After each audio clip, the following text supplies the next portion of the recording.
ඇදනව තේරනද X-ray එකත් එක්ක මෙතන ෆ්‍රැක්චර් වෙලා තියෙනවා.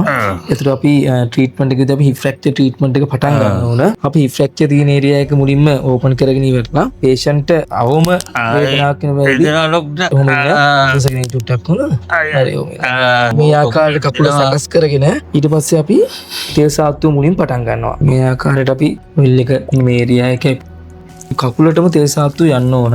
පළවෙනි දවස් සාමාන්‍යයෙන් අපි ස්නිග්ධ කරලා ස්වේද කර්ම පටන් ගන්නෙ නැහැ.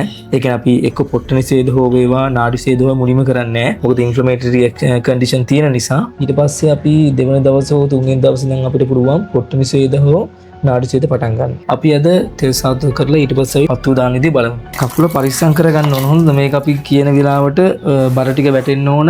ඒක ගෙදර අයත් එක්ක කතා කරගන්න හෝ එහෙම නැත්නම් හොස්පිටල් එකේ නැවතිලා ප්‍රතිකාර කරගන්න පුළුවන්. අපි දැන් බැන්ඩේජ් එක දාන්න යන්නේ. පොඩ්ඩක් කොහොම ඉන්න.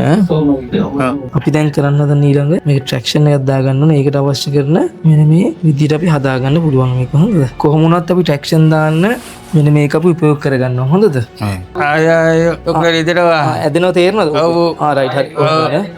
මේක දැන් මම ට්‍රැක්ෂන් එක කියන්නේ බර දාන්න අවශ්‍ය කරන දේ හදලා තියෙන්නේ. හොඳද? ගෙදර ගිහිල්ලා මේ කකුල පොඩ්ඩක් මෙන්න මේ විදිහට කෙලින් තියා මෙන්න මේ ගාන තියාගෙන ඉවරලා මේ දෙපැත්තට වැනෙන එක වළක්වන්න මෙතන අපි වැඩි කොට්ට තියන්න ඕන. වැඩි කොට්ට තියලා මේ දෙක මෙහෙම රොටේට් වෙන එක වළක්වන්න ඕන. හොඳද? හිප් ෆ්‍රැක්චර් එහෙම නැත්නම් අපි කියන්නේ උකුල් සන්ධි බිඳී යෑම.